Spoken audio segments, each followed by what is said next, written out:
if President Trump were to ask him, he would gladly, with his own funds and his own company resources, and if need be, drive the truck of concrete himself to the southern border to help the president build that wall. Ladies and gentlemen, our Congressman David J. Taylor.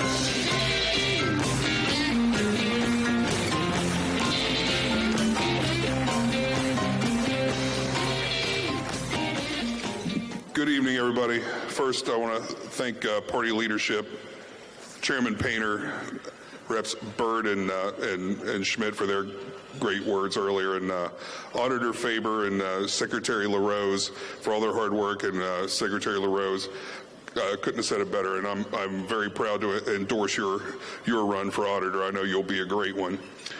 I know it's been a long evening. These things can get a little tedious, but finally the speaker you're all here to see is here. I thought I'd do better on that one.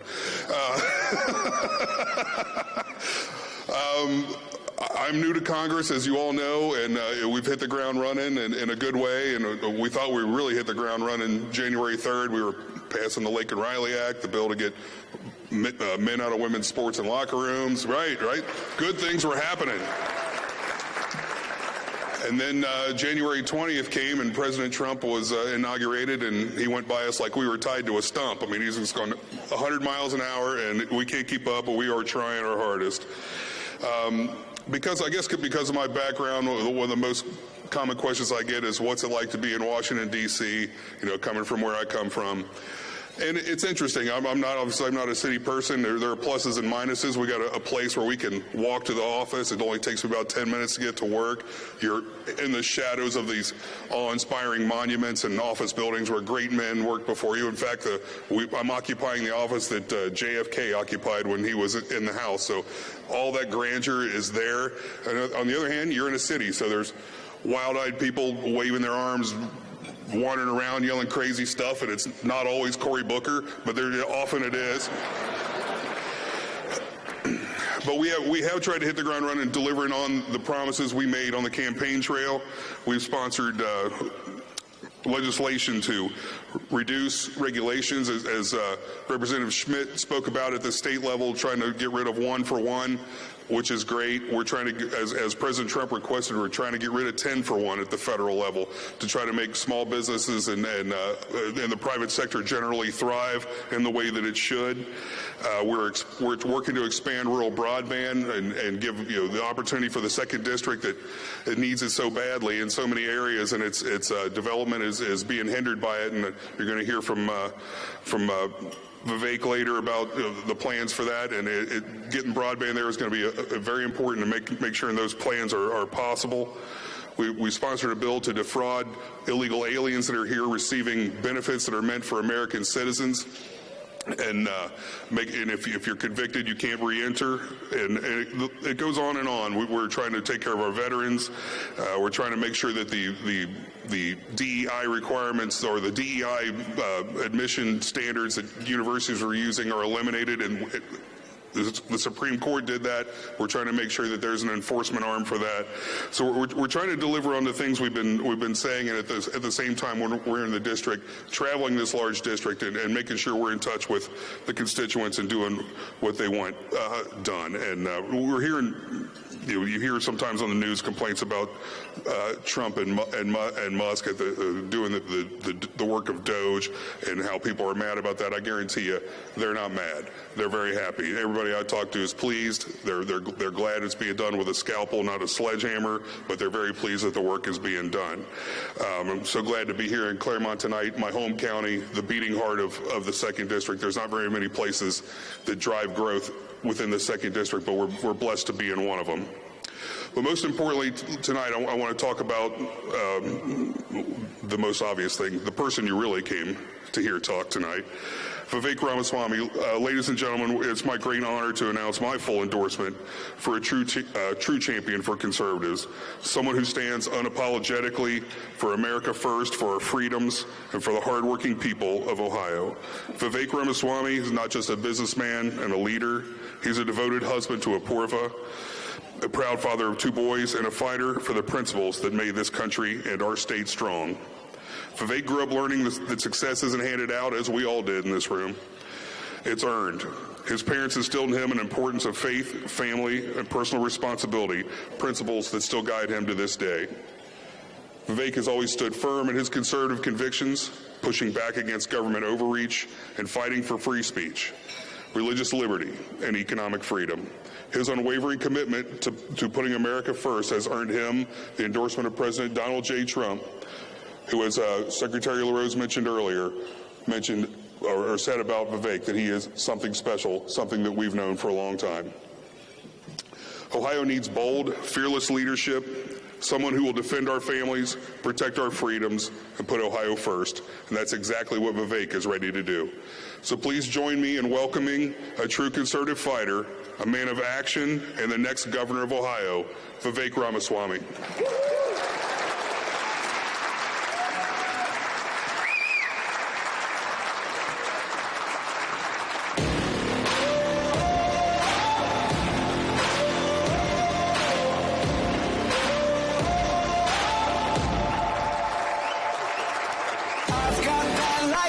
Inside me, son of a god.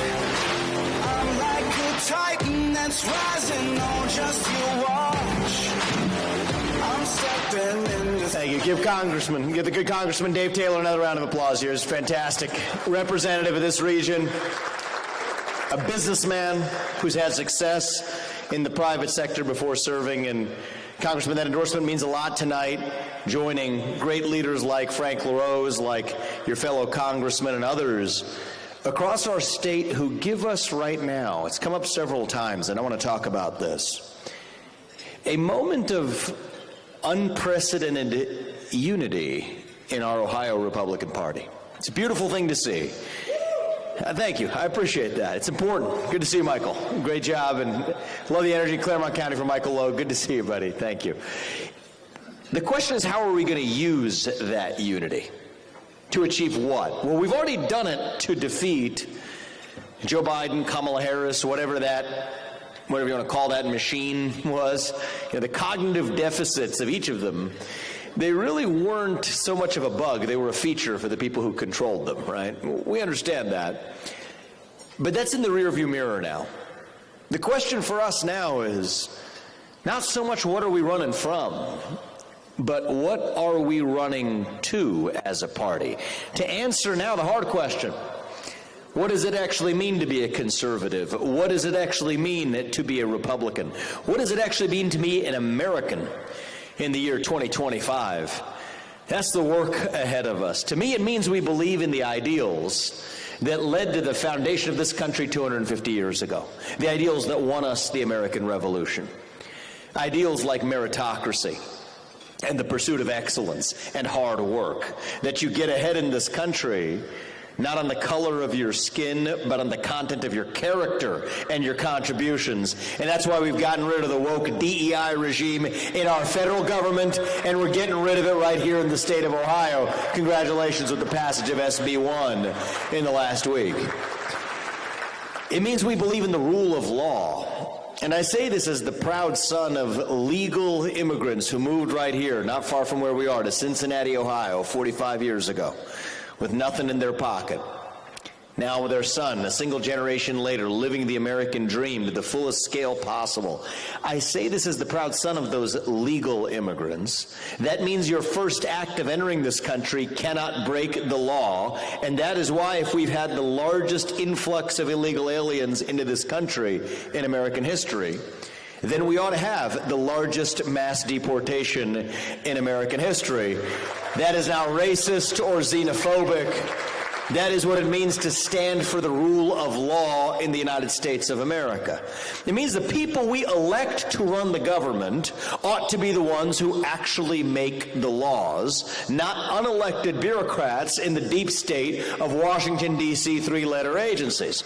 That's what it means to be a self-governing republic with accountability. It means that we are free to speak our minds in the open, that you get to speak your mind as long as I get to in return. And at our best, we can still get together at the dinner table at the end of it. That you don't have to choose between speaking your mind freely and putting food on the dinner table, between the First Amendment and the American dream. That we are the country where you get to enjoy both of those things at the same time, because we're the United States of America, founded on those ideals. It means that we are brave, that we are heroic, and when called upon, we will do what is right for our country in our hour of need. And we did what was right for our country last November by re-electing the greatest president of the 21st century, sending him back to the White House. Thank you, Clermont County, for your efforts in making that happen. But saving this country isn't a one-man job. It never has been. It doesn't work that way. If we're going to be truly saved as a nation, it's going to be because we all step up and save ourselves. Every one of us, every one of you, has your own role to play in it, and especially the next stage of saving this country. I mean, look at what happened with the Department of Education. We shut it down, but where is it going? To the states and to the people where it belongs. The next phase of saving this country is going to fall on our own shoulders at the level of the states and the people. And that's where I believe we here in Ohio have an opportunity not just to follow the other states, the Texases and the Floridas of the world. No. Where we here in Ohio have an opportunity to lead the way. The golden age for America is about to be a golden age for federalism, and I want Ohio to be at the leading edge for the United States of America, the state at the heart of our country that leads America back to greatness, into our golden age, to our best days as a nation still ahead of us. And that's why, in the last 2 months, I declared my candidacy to be the next governor of a great state at the heart of the greatest nation known to the history of mankind. The state where I was born and raised. The state where I'm raising my 2 sons today. That's why I'm running to be the next governor of the state of Ohio. And we will lead Ohio back to greatness. Now, we are a great state. Representative Schmidt talked about it. Every one of the other speakers talked about it. It's because of the foundation of those who came before me. And we're going to recognize their accomplishments and build on the foundation of the prior administrations to lead Ohio to the next level. We're a great state. But in my book, great is not good enough. I don't want to just lead Ohio to be one of the better states in the Midwest or our region, because frankly, we're already that. I want to lead Ohio to be the top state in the country to raise a young family, to give your kids a world-class education, to allow you to earn wealth, keep it by starting new businesses right here in this state, to give our kids the tools they need not to be victims, but to be victors in a competitive global economy, where we embrace capitalism and meritocracy without apologizing for it, where we take a hatchet to red tape, government bureaucracy, overgrowth, overspending, and overregulation. The state where we lead in the sectors of the future, from semiconductor production to AI, to aerospace. I want Ohio to be the state that patriots across this country actually flock to instead of just Florida or Texas. We're going to lead Ohio to be the state of excellence in the United States of America. And to those who say that's unrealistic, I'll tell you it's not, because it wasn't long ago that Ohio was that state. You see, at the turn of the last century, we were the wealthiest state in the Union, the 3rd most populous state in America, the center of the Industrial Revolution, at the heart of the country, an economic powerhouse with fertile farmland, great natural resources underneath our ground. We led the way in the global first industrial revolution. Even in the 1950s, think about that. It wasn't that long ago in the scheme of things. Even in the 1950s, 6 of the top 15 wealthiest cities in America were right here in our own home state of Ohio. Toledo was the glass capital of the world. Akron was the rubber capital. Youngstown, where I was yesterday, was the steel capital, so was Cleveland. Dayton, not far from where we are today, was the computing power engine for the Industrial Revolution. Our hometown of Cincinnati was known around the world as the Queen City, Porkopolis, providing the food supply for the entire West, the consumer products capital of the United States of America. We were the pioneers, the explorers, the unafraid, the people who no government or bureaucracy would dare to stop from achieving the maximum of our God-given potential. That's what gave us the self-confidence. Think about a kid growing up in that state, in that country. That's what gives you the self-confidence to dream big, to dream beyond the possibilities that you're told to be confined to. That's what allows you, if you're Neil Armstrong, to be born, raised, grow up, and then go to the outer frontiers of outer space and be the first man to walk on the moon, being an Ohio man as he did it. That's what allowed John Glenn to grow up in this state, to become the first American to go into orbit around the Earth. So it gave the self-confidence to the Wright brothers, born and raised in Dayton, Ohio, to reach for the frontiers of the sky when nobody thought that was possible. We were the state of excellence in America. And you know what? We can be that state again, because if you think about it, we have every geographic and every natural advantage we did the last time around. The same fertile farmland, same natural resources, including oil and natural gas right underneath our ground. The same great geographic position. In fact, it's even better today. The same Erie Canal to New York City, the same Ohio River to the Mississippi. But even better, now today, we've got 60% of North America's population, not even America's population, North America's population, within a single day's drive of where we're having dinner tonight. Think about that. God has blessed our state with every gift we could possibly wish for, to be the state that leads America back to our revival. All we need to do is to start believing in ourselves again to actually do it. And you know what? We are in the middle of a second industrial revolution right now, and I have bone-deep conviction that we will be the state that leads the way again. If Silicon Valley led the way in the last 10 years, it's going to be the Ohio River Valley for the next 10 years. And you know what? It's going to be not the Rust Belt we're talking about anymore. We're talking about the Platinum Belt where we are today. Now, it may not be the exact same sectors as last time around. It may not be rubber production next time, but it's going to be the sectors of the future. From semiconductor production to the energy of the future, nuclear energy and natural gas included, biotech to Bitcoin, aerospace to our defense industrial base, the state where we use AI not to take jobs, but to make jobs through workforce training and education, to apply that AI to fields from healthcare to financial services to construction design. This is where I'm leading our state. This is our modern-day Northwest Ordinance right here in Ohio. We are a conservative state at our core. We're a conservative state in our electorate. It's time for us to actually be fully governed like one. That's not going to lose us elections. That will win us elections because it's going to put more money in your pocket. It's going to lift up more people from poverty. It's going to revive that missing self-confidence in our children and in the next generation, to give them that conviction that Neil Armstrong had, that John Glenn had, that every one of our children deserve to have, that they can achieve the maximum of their dreams right here in Ohio. It's going to make us a state that patriots across this country flock to.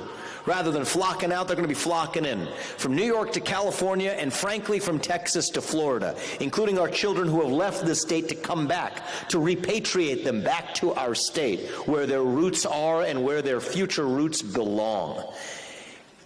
And I do believe that's going to require, perhaps now more than in the past, a new generation of leadership in our state. A governor and a leader with fresh legs, who's willing to run through any obstacle that stands in the way and to reach that next generation, to keep them here where they belong, in my opinion. And I say this with skin in the game, as two young sons myself. That's going to require some changes.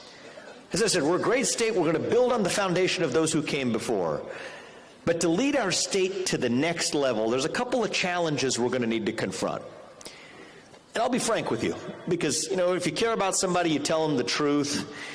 If you care about yourself, you tell them what they want to hear. I'm going to tell you the truth. We've got a few challenges we're going to have to confront in our state. The number one challenge is that the population of our state is declining. We have fewer people in my generation. I'm a millennial. I'm 39 years old.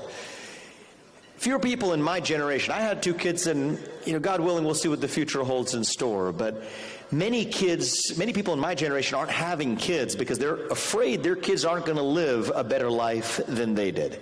So people are having fewer kids. Our fertility rate's down, but our death rate is going up as our population ages. It's not just that, though. More deaths, fewer births. It's also that for the first time in our state's history, for a long time, in the last few years, we became a state where there's more people moving out than moving in. And so I get curious about this. I want to dig into the numbers. I wonder who's moving out and who's moving in. The people moving out tend to be younger college-educated people who got their education in Ohio, who then leave to work in other states. But the people moving in tend to be on government aid coming from our neighboring states. That's not going to work for us in the long run. So I think there's some basic changes we want to make, and I want to be in a position to market our state to the rest of the country. There's so much good going on here. Half the job of a good governor is to market that state to the rest of the country. But I also want to be truthful in our marketing. And in order to be truthful in our marketing and competitive, here's what we're going to do. We are going to make Ohio a zero-income tax state on my watch. You deserve to keep what you earn in Ohio. It is your money, not the government's. We're not stopping there. We're also going to put a statewide ceiling, a cap, on property taxes in our state. It is your property, not the government's.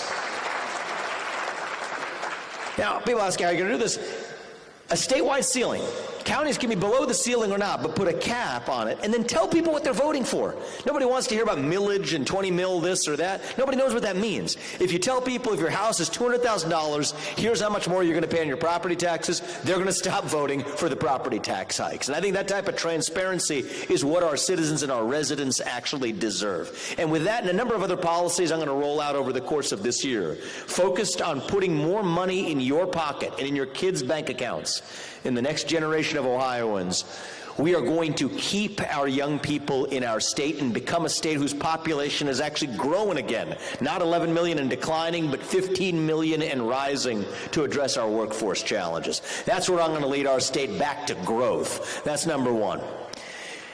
The second challenge we're going to face is, as we solve that problem, good, and that's going to create and make worse another risk that we face in the next few years. It's one that's not the stuff of television, cable news interviews. It's not exciting headline-grabbing stuff, but it's the truth. It's a real looming crisis in our state. It's a looming electricity shortage in the state of Ohio.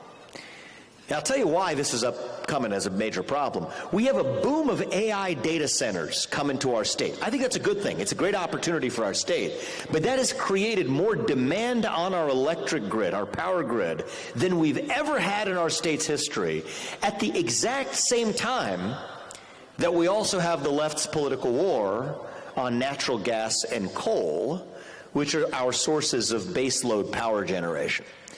Like our demographics, once again, that math does not add up. We have a supply-demand shortage, which, if you think about where this goes, in the next 4 years, I predict a potential tripling of electricity prices for households in this state unless we step up and do something about it. It's actually very personal to me. My dad, he worked at the GE plant in Evendale, Ohio. He came here over 45 years ago to the United States from a village in southern India, third world. Super rural. Even within India, it was like in the boonies where he came from. And he was insistent. I went to Evendale Elementary, not far from here. I went to St. X for high school, by the way, a lot of the long blue line in this room tonight. Thank you, guys. Thank you for coming out. But I went to Princeton schools before that. And when I was in Robert E. Lucas Intermediate School and I went to Princeton Junior High School, my dad was particular about taking me and my brother back to that village where he grew up to meet our grandparents who were still alive there. But it turned out in that village, they would have rotating power outages. You had electricity for 8 hours a day. So you had to structure your entire day around that. You want to take a bath, heat the water, you got 8 hours to do it. You want to drink the milk or the yogurt before it goes bad, you got 8 hours to plan your meals. Turn on the light switch, it comes on during the 8 hours, but the other 16 hours, it doesn't. When I would come back, and we grew up squarely middle class, but when we would come back to our house in Evendale, I was so grateful. I remember that feeling as a kid, to be so grateful to live in the United States of America, in Cincinnati, Ohio, where I could take for granted that if we turned on that light switch, 10 out of 10 times it would come right back on. I could wake up the next morning and drink a glass of milk for breakfast, knowing that it hadn't gone bad overnight. I took that for granted here in the first world. Feels like that's our birthright in a first world nation. And yet, now 25, 30 years later, that village in India, it's actually, they got Pizza Hut, Domino's, air conditioning, and 24/7 electric power. It's like unrecognizable if you go there. I don't want us to be the place where we now have rotating power outages in our state. And if you think that's unrealistic, look at California, the Communist Republic of California, where they actually have rotating power outages today. So that's unthinkable. We're going to stop that in our state. But good news is we're going to turn this ship around. It does require leadership who understands the issue, who prioritizes it. And what I'm going to do as your next governor in this state is we're going to unleash a natural gas boom like we deserve to have in this state. We're going to unleash and actually utilize coal, once again without apologizing for it. And we're going to bring small modular nuclear reactors to the state of Ohio, so we're showing the rest of the country how it's actually done with the next generation of nuclear technology. That's the way we're going to make sure we take a challenge, right? We're facing a challenge. And we turn that into an opportunity to power our electric grid, then not just for the next 10 years, but for the next century. Export that energy across the country, make it a revenue source right here in Ohio. That's the way I want to run this. Now, you'll notice there was a connection between number one and number two there. The demographic issue, to understand it, there's a math problem, people moving out versus in. The electric grid, there's a math problem, how much you use versus what the baseload power generation is. Well, one of our problems in our country right now, I'll be very frank with you, is that we're not teaching our kids how to do that math, actually. We're in the middle of an educational achievement crisis in America, and I don't use that word lightly. Right now, 75% of 8th graders are not proficient in math. There are kids in other countries where English is not even their first language, doing better on English proficiency than our own students here. Kids in China are on average a full 4 years ahead of the average student here. Think about that. Let's do the math on that. A 7th grader here is performing at the equivalent level of a 3rd grade student in China. That's unacceptable to me. Speaking as a parent, as an Ohioan, as an American.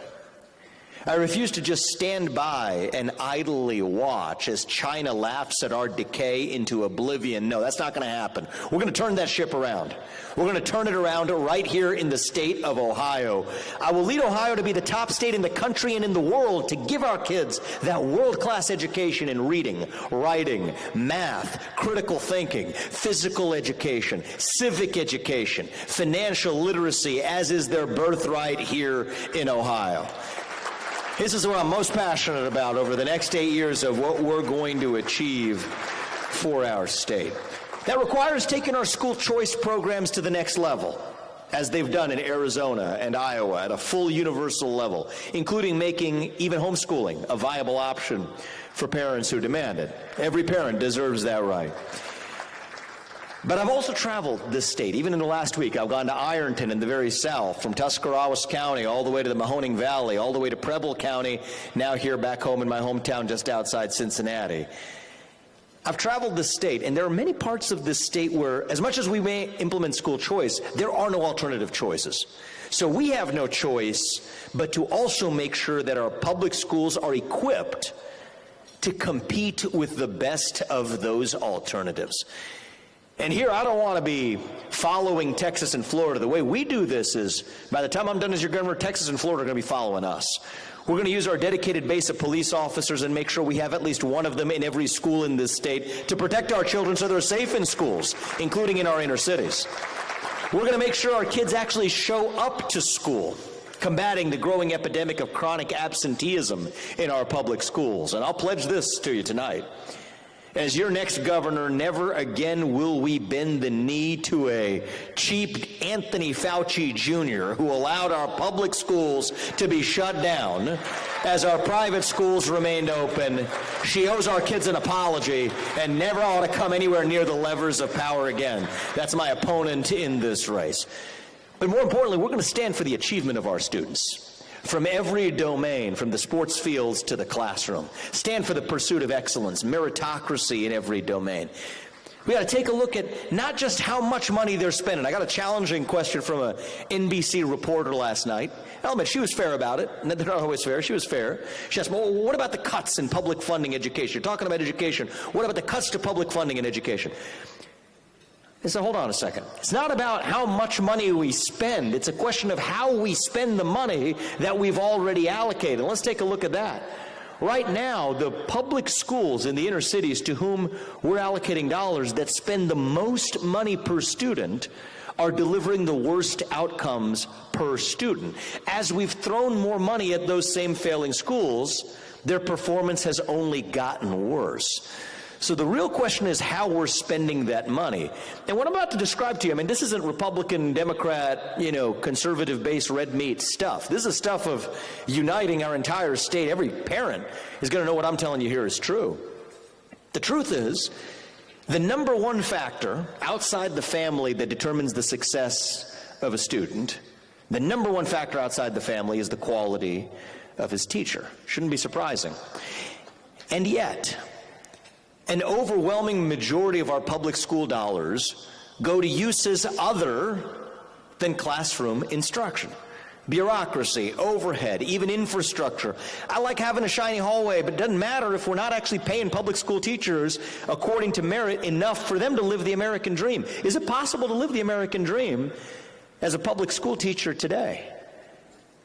At a starting salary of less than $45,000, if you're a parent and the principal breadwinner, I don't think the answer to that question is yes. And we've got to change that, but we also have to do it based on performance, based on merit. I want the very best public school teachers, like some of those who I had at Robert E. Lucas Intermediate School, to be able to be paid more than they are right now, but it's got to be tied to actual performance.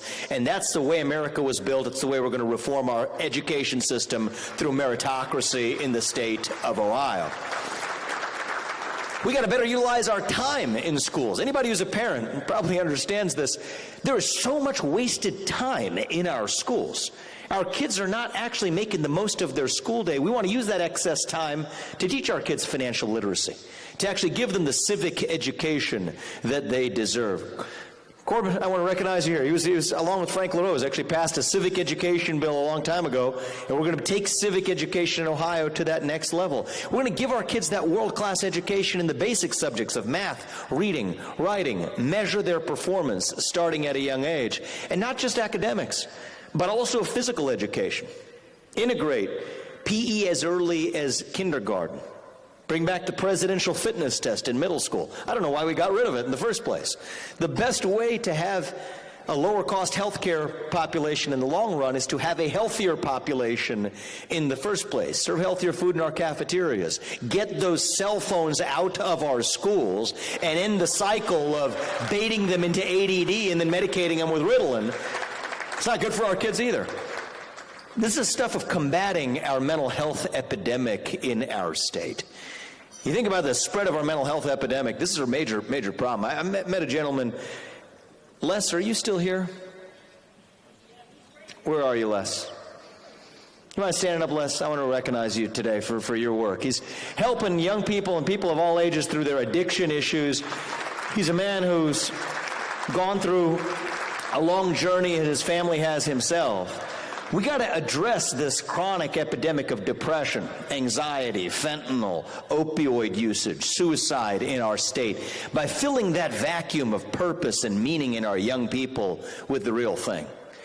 individual, family, nation, and God beats race, gender, sexuality, and climate if we have the courage to stand for what is right and what is true. Replace woke indoctrination and victimhood psychology with actual civics lessons, actual U.S. history that teach kids to be proud of our country and our state rather than to be ashamed of it. Make sure every high school senior who graduates from an Ohio public high school has to pass the same civics test that every legal immigrant has to pass before becoming a naturalized citizen in this country. You got to know something about your country to love your country, to be proud of your country. And that's what lays the foundation for achievement in higher education. That's what allows for not only every son and daughter of Ohio who wants to pursue a 4-year degree like I did to do so, but also vocational education for every son and daughter of our state who wants to become a welder or a mechanic or an electrician or a plumber or a machine operator, to also have a path to the American dream without being saddled with 4-year college debt. Earn while you learn programs as early as high school.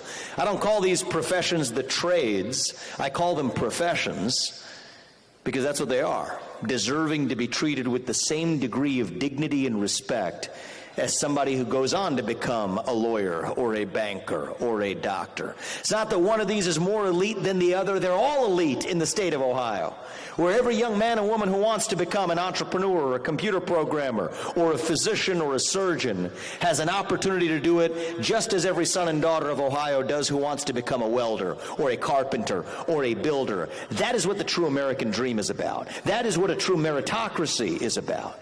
A nation that recognizes that every one of us, every one of you, and every one of your children has your own unique God-given gift, distinct from every other person in the world, actually.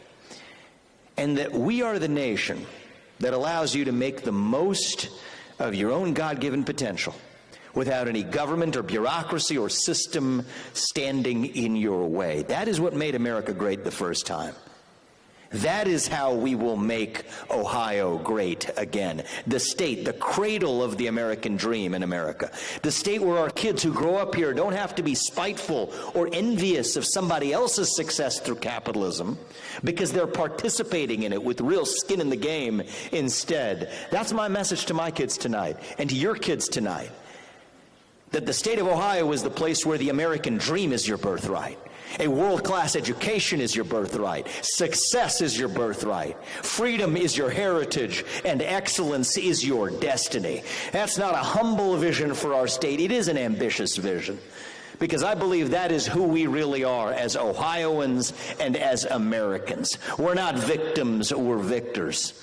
We don't whine, we win. When we rallied behind the cry to make America great again, we hungered for the unapologetic pursuit of excellence in America. That is who we are. That's where we're leading our state. We're going to fight for the American dream every day in this state. I will fight for Ohio till the end. We're visiting all 88 counties this year. We're going to visit all 88 counties next year. I'm going to visit all 88 counties every one of the next 8 years after that I serve as your next governor, because we want to listen to you. We want to listen to every Ohioan. We don't want to govern from a bubble. I want a big tent coalition of not just the constitutional conservatives in this room, but also the many politically homeless people outside this room who probably are Republicans but don't know it yet. They may call themselves Reagan Democrats or independents or libertarians. We're going to bring them along too.